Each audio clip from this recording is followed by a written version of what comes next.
Cuando el vuelo procedente de París aterrizó en el Aeropuerto Internacional Jorge Chávez con la suavidad de una pluma flotando sobre el agua, la señora Vanida, una alta funcionaria francesa, cerró el dossier que tenía en sus manos. Había viajado hasta el Perú como parlamentaria de una delegación de alto nivel, con el objetivo de estudiar las políticas urbanas en esta parte de América del Sur. Formada en el crisol de los libros y las estadísticas, se había convertido en una mujer que confiaba más en las cifras que en la experiencia directa. En lo más profundo de su ser, albergaba la convicción sutil, casi inconsciente, de que los pueblos de esta región, a pesar de su rica historia, vivían un presente un peldaño por debajo del europeo. Aunque podría haber encontrado una vasta cantidad de información sobre el Perú en Internet, no se había molestado en investigar a fondo antes de partir. La única imagen que persistía en su mente era la que los noticieros internacionales proyectaban con insistencia: un país de alto riesgo geopolítico, una tierra de inestabilidad crónica. Por consiguiente, había asumido, con la lógica implacable de los prejuicios, que el ambiente social debía de ser tenso, y la vida de sus gentes, una lucha constante y agotadora. Sin embargo, la realidad peruana que estaba a punto de descubrir se erigiría como una contradicción flagrante a sus suposiciones. Unos días más tarde, en el corazón de Miraflores, una multitud de personas, como movida por un resorte invisible, alzaría la vista al cielo. En ese instante, Vanida, contagiada por la curiosidad colectiva, también levantaría la mirada, tragando saliva con una mezcla de anticipación y escepticismo. Los rostros de la gente a su alrededor dibujaban sonrisas, sus ojos fijos en un mismo punto del firmamento limeño. Esa imagen compartida sería el primer impacto, la primera fisura en la muralla de sus certezas. Antes de este viaje, había visitado China, una experiencia que había sacudido hasta los cimientos su fe ciega en los números. El informe que sostenía en sus manos sobre el gigante asiático estaba repleto de cifras ordenadas y pulcras, tasas de urbanización, salarios promedio, índices de criminalidad y cobertura de servicios públicos. Pero la ciudad que había presenciado con sus propios ojos era un universo paralelo. La población registrada en muchas ciudades no coincidía con la cantidad real de habitantes. En las grandes metrópolis, una marea de migrantes sin registro oficial, Sinuco, impulsaba la economía desde las sombras, mientras que en las ciudades medianas, los jóvenes huían en masa, dejando atrás un vacío que los mapas de crecimiento, coloreados con tonos oscuros de prosperidad, no reflejaban. En la realidad, esas zonas eran un espejismo de tiendas y locales comerciales con los letreros de «se alquila», perpetuamente colgados. El entorno residencial era igualmente engañoso. En el corazón de las urbes, antiguas zonas rurales, devoradas por un progreso voraz y caótico, habían sido abandonadas a su suerte. Callejones estrechos donde los cables eléctricos colgaban como lianas en una jungla de cemento, sin sistemas de drenaje adecuados. Los que allí vivían eran trabajadores informales, fantasmas para las estadísticas, cuyas vidas no figuraban en ningún documento oficial. Los números se promediaban, pero la realidad era fragmentaria. Vanida había trazado, una y otra vez, líneas horizontales en su cuaderno, tachando sus propias conclusiones. No creía que las cifras fueran falsas, sino que los distintos métodos de medición podían alterar drásticamente la perspectiva.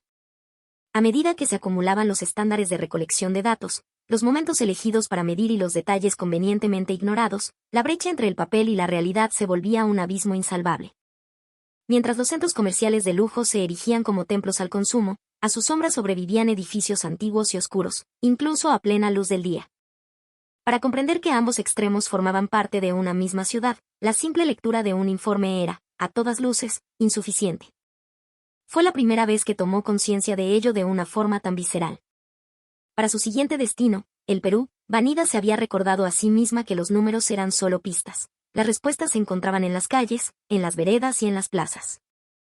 Al mismo tiempo, una profunda inquietud anidaba en su interior. Si el Perú era realmente un lugar de alto riesgo, como se rumoreaba, entonces, sin importar su nivel de desarrollo, la ciudad seguramente se sentiría agotada y tensa. Sentada en el vehículo que la conducía al aeropuerto Charles de Gaulle, cerró los ojos, sin sospechar en lo más mínimo que la primera imagen que vería al aterrizar pulverizaría por completo sus temores. En el preciso instante en que sus pies tocaron el suelo del Aeropuerto Internacional Jorge Chávez, Vanida se detuvo en seco, asombrada. La terminal, amplia y luminosa, bullía de gente, pero el suelo de baldosas brillantes estaba tan impecable que parecía un espejo. Ni un solo papel tirado. Incluso las barandillas de cristal estaban inmaculadas, sin una sola huella dactilar. En los aeropuertos europeos, incluso con personal de limpieza visible, los tachos de basura solían rebosar, y una atmósfera de penumbra y suciedad era la norma. Era parte del paisaje, algo que se aceptaba con resignación. Recordó los aeropuertos que había visitado en China. Aunque ostentosamente decorados, el polvo se acumulaba en los rincones y las botellas de plástico rodaban por el suelo. Comparado con esos recuerdos, esto era otro mundo. ¿Cómo es posible que con tanta gente se mantenga todo tan perfecto?, se susurró a sí misma. Lo que la dejó aún más perpleja fue la zona de recojo de equipaje. Cada maleta que aparecía en la cinta transportadora estaba cuidadosamente colocada con el asa hacia afuera, lista para ser tomada con facilidad. En los aeropuertos de Francia, el equipaje era arrojado con brusquedad, a veces incluso con los bordes abollados. Y en China, había visto maletas apiladas como una montaña caótica, mientras la gente gritaba a los operarios. En cambio, aquí, cada pieza de equipaje parecía ser tratada como un tesoro. Tener tanto esmero en los detalles, incluso donde nadie está mirando, pensó Vanida, dejando escapar un suspiro de admiración.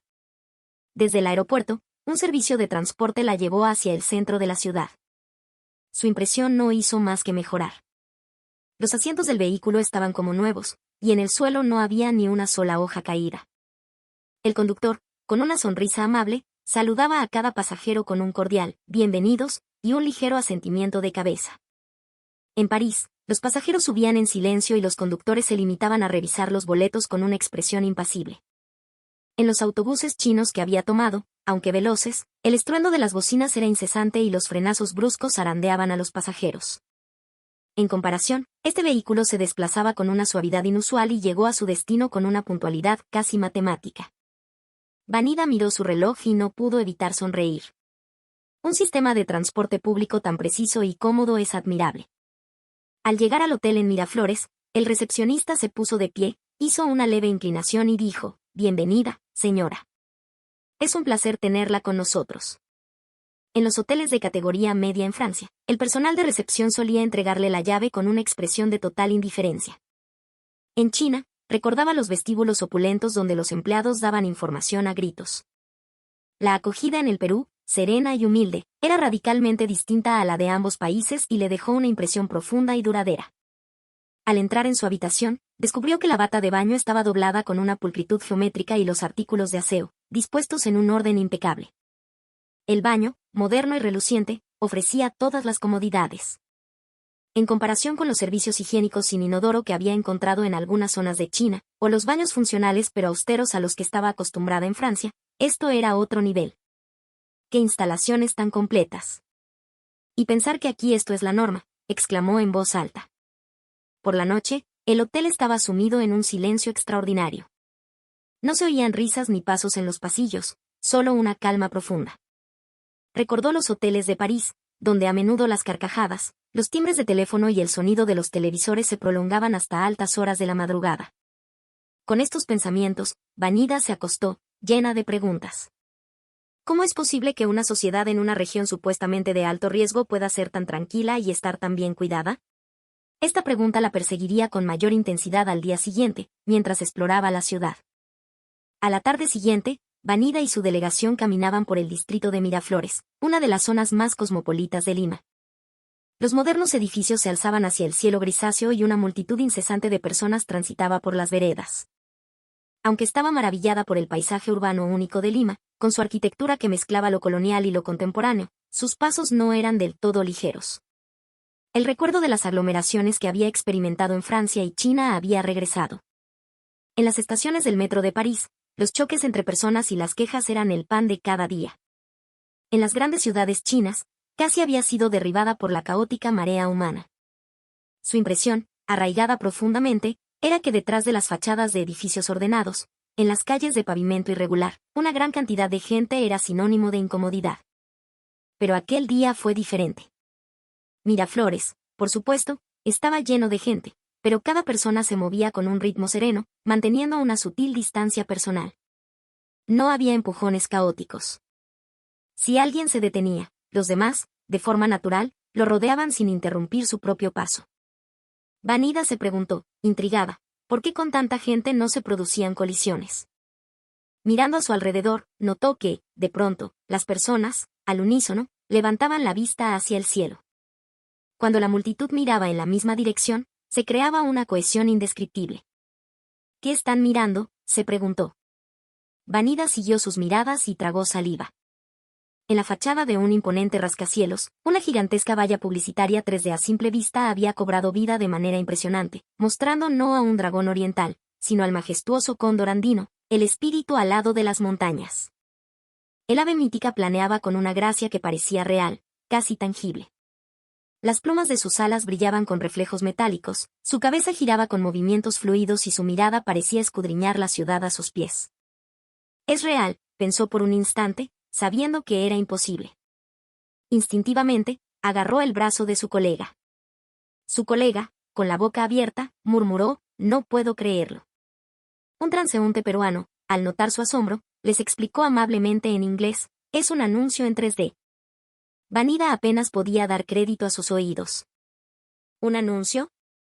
La publicidad que veía en las calles de París consistía principalmente en carteles tradicionales o cajas de luz en 2D. Incluso el anuncio de Louis Vuitton en los Campos Elíseos era solo una brillante pantalla bidimensional. En China, aunque había visto llamativos letreros de neón y pantallas gigantes, las imágenes a menudo se entrecortaban o el diseño era tosco, carente de realismo. En general, sentía que se priorizaba la cantidad sobre la calidad. Pero el colosal cóndor de Miraflores era diferente. Era tridimensional a simple vista, como si fuera a salir volando de la pantalla en cualquier momento. Cada pluma reflejaba la luz, las corrientes de aire parecían mecer su cuerpo y hasta la postura de su vuelo estaba simulada con una claridad asombrosa. Era como una obra de arte urbano que cautivaba a la gente, trascendiendo la categoría de simple publicidad. Era natural que los transeúntes, sin pensarlo, sacaran sus teléfonos inteligentes para tomar fotos. Vanida se quedó un buen rato mirando hacia arriba, inmóvil.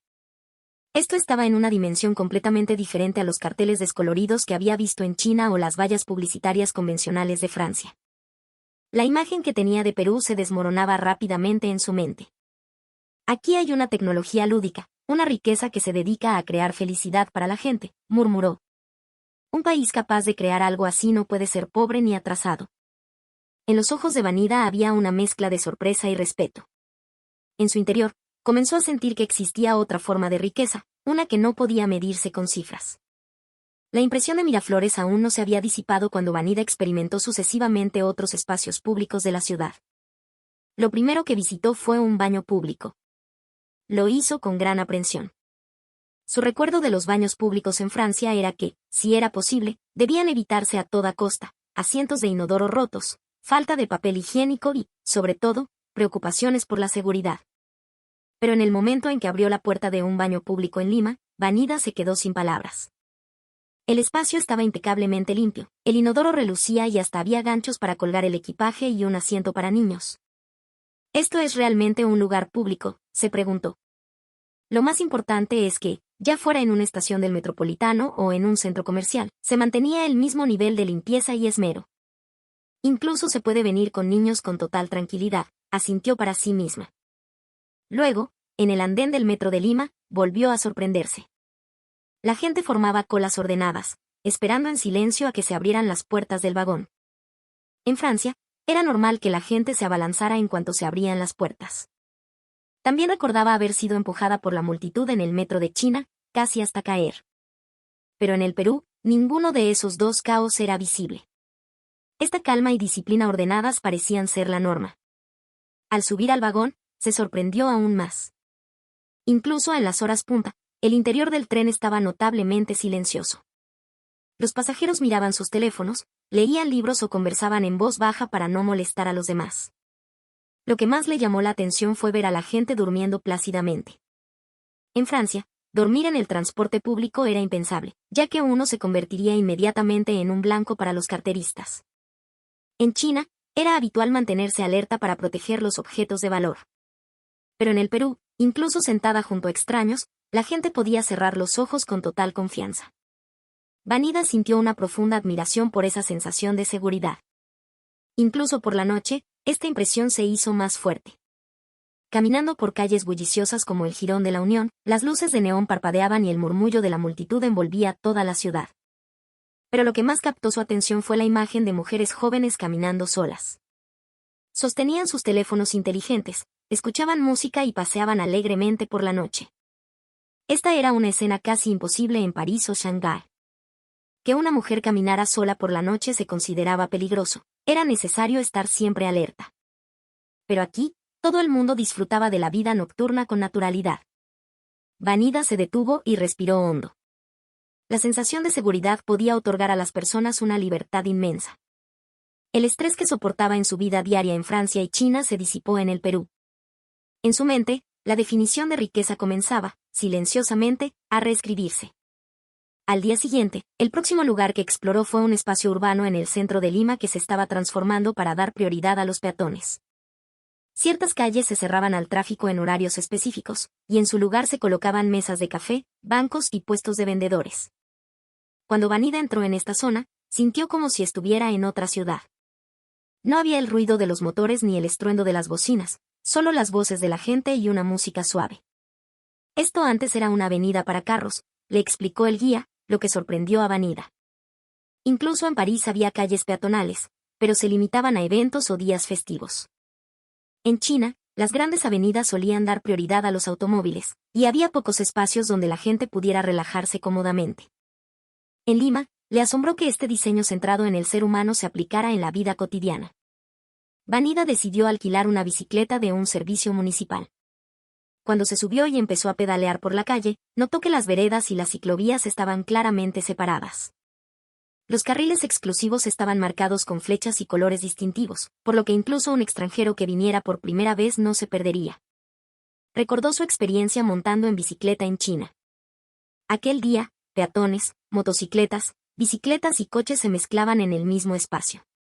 Las bocinas sonaban sin cesar y tuvo que pedalear con el corazón en un puño. Las ciclovías de Lima hicieron que ese recuerdo pareciera algo de un pasado lejano. En un momento del trayecto, Vanida se perdió en una intersección. Se detuvo y le preguntó a un policía cercano.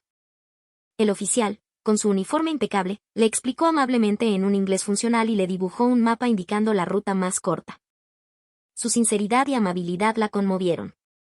Por la tarde, el dueño de una pequeña tienda al borde de la vereda le preguntó con una sonrisa si quería entrar para resguardarse de la garúa, la llovizna fina y persistente de Lima.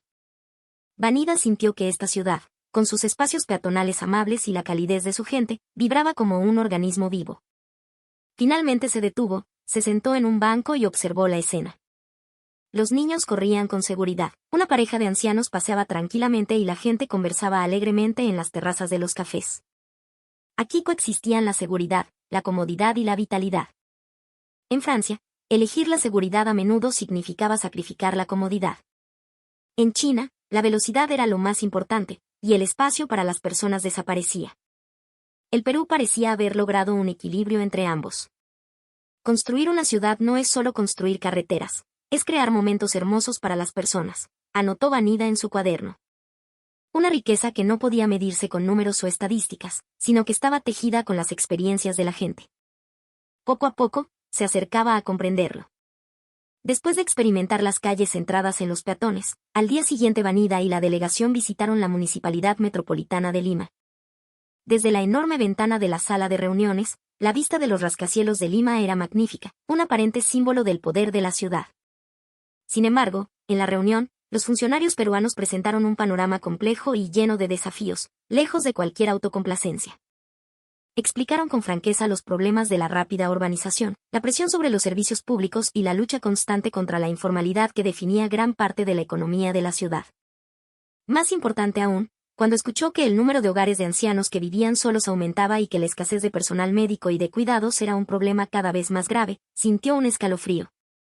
Además, la concentración de la población en una sola región era un desafío monumental. Jóvenes y trabajadores de todo el país acudían en masa a Lima, lo que provocaba que otras provincias se vaciaran, mientras que la capital soportaba una carga pesada en términos de vivienda, transporte y gestión de residuos. Recordó las limitaciones de las estadísticas que había visto en China y asintió. La economía podía medirse con números, pero la interpretación del significado de esos números era completamente diferente. Las palabras de su superior resonaron en su mente. Detrás de la limpieza de la ciudad, la cortesía de la gente, la tecnología avanzada y las políticas urbanas, existía un mecanismo económico y una fuerza social que trascendían las cifras. Mirando su copa de pisco, pensó, el Perú que yo creía en riesgo, en realidad podría estar mostrando otra dimensión de la riqueza. En Francia, los precios de la vivienda también estaban subiendo, pero si uno se alejaba del centro de París, todavía había terrenos baldíos en los suburbios. Pero Lima estaba encajonada entre el océano y las estribaciones de los Andes. Su expansión geográfica estaba limitada. Entonces, ¿cómo afrontaba esta gran ciudad ese problema? Un funcionario explicó las políticas de desarrollo urbano de Lima, enfocadas en la densificación inteligente y la creación de una ciudad inteligente.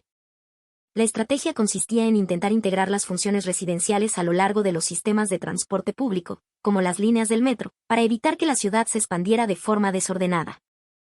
En una era de crecimiento demográfico más lento, al ubicar viviendas, servicios sociales e instalaciones comerciales a poca distancia a pie, se buscaba crear una estructura urbana en la que tanto los ancianos como las nuevas generaciones con niños pequeños pudieran vivir cómodamente. El desarrollo de infraestructuras subterráneas y el aumento de los espacios verdes para mejorar el paisaje urbano y hacerlo más humano también formaban parte de este esfuerzo. Por otro lado, la Lima inteligente era una estrategia que utilizaba la tecnología digital para mejorar la eficiencia de la gestión del tráfico y los servicios cotidianos, con el fin de aumentar la comodidad de los ciudadanos. Se utilizaban datos para aliviar la congestión del tráfico, mejorar la eficiencia del uso de la energía y establecer un mecanismo rápido de intercambio de información en caso de desastre, algo crucial en una ciudad sísmica. En Francia, el término ciudad inteligente también era familiar, pero Vanida se sorprendió al descubrir que en Lima ya se estaba aplicando sobre el terreno. Mientras escuchaba las explicaciones, anotó en su cuaderno: los desafíos son complejos, pero la ciudad sobrevivirá mediante una reorganización centrada en el ser humano. La pregunta de cómo proteger la vida que se esconde detrás de los números, Lima parecía estar buscando la respuesta a través de un constante proceso de ensayo y error. Al final de la jornada de trabajo, durante la cena, Vanida conversó con su superior. La frase, Perú, país de alto riesgo, todavía resonaba en su mente. Era una etiqueta que los medios de comunicación franceses repetían sin cesar.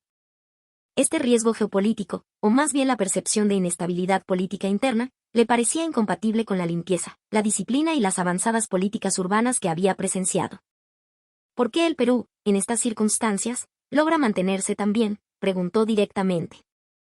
Su superior dejó su copa de pisco sour sobre la mesa y, eligiendo sus palabras con cuidado, respondió a la pregunta de Vanida. En primer lugar, el riesgo que informan los medios de comunicación a menudo se simplifica en exceso. Debes mirar simultáneamente los riesgos de un país y sus activos. El Perú es una de las economías más sólidas y con mayor crecimiento de América Latina.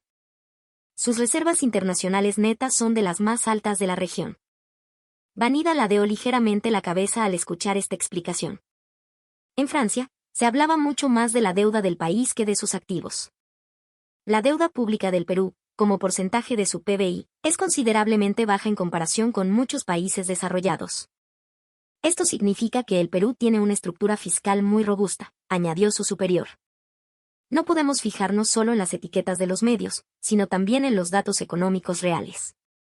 La fortaleza económica del Perú le daba la capacidad suficiente para hacer frente a los desafíos externos y seguir invirtiendo en su infraestructura y bienestar social. Mientras tomaba notas, Vanida murmuró: esto significa que la etiqueta de país de alto riesgo es solo una exageración que enfatiza unilateralmente los factores externos. La crisis que los medios franceses habían destacado era solo un aspecto que distorsionaba el panorama completo. Antes de partir, su única impresión era la de un país en riesgo, por lo que había asumido que la vida de su gente debía ser extremadamente difícil. Sin embargo, la realidad del Perú era diametralmente opuesta a su imaginación.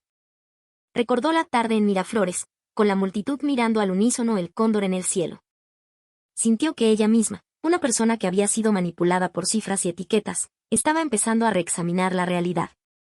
A medida que el viaje llegaba a su fin, Vanida repasó las imágenes del Perú que habían quedado grabadas en su mente. Desde la limpieza del aeropuerto, la puntualidad del transporte público, la disciplina de la ciudad, hasta la coexistencia de la tecnología avanzada con la cultura tradicional, todo había sido para ella una fuente de asombro y sorpresa. Pero no era solo sorpresa. Como francesa, intentaba, inconscientemente, encontrar conexiones con la cultura de su propio país. Lo primero que la conmovió fue la profundidad de la historia y la cultura peruanas. Cuando visitó la Huaca Pucllana, un centro ceremonial preincaico en medio de la moderna Miraflores, y se encontró en ese espacio solemne, se dio cuenta de que la sensación de sacralidad era similar a la que experimentaba en las grandes catedrales de Francia. La resiliencia andina, ese espíritu de fortaleza silenciosa, también le pareció una forma de filosofía y arte que conectaba con los valores que los franceses apreciaban. La cultura gastronómica fue otro punto de conexión importante. La delicadeza de los sabores de la cocina peruana y la exquisitez de su presentación eran algo que un francés, orgulloso de su propia gastronomía, podía entender fácilmente. Al entrar en contacto con la filosofía de valorar los ingredientes y los sabores naturales, Vanida sintió que la riqueza que la cocina francesa mostraba a través de las salsas y la estética de la cocina peruana, que realzaba el sabor original de los ingredientes, se reflejaban mutuamente como en un espejo. En la cultura contemporánea, el arte urbano y la música se habían convertido en un lenguaje común para las generaciones más jóvenes.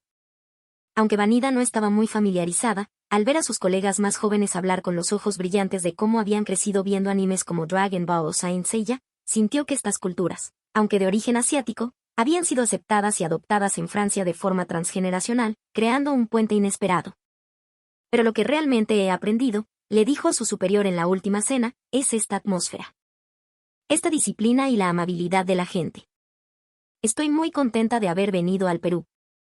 Cuando se dio cuenta de que la riqueza no residía en las estadísticas, sino en el esmero, el cuidado y la calidez que impregnaban cada rincón de la ciudad, la etiqueta de «país de alto riesgo» se desvaneció por completo de su mente. El Perú es rico, concluyó,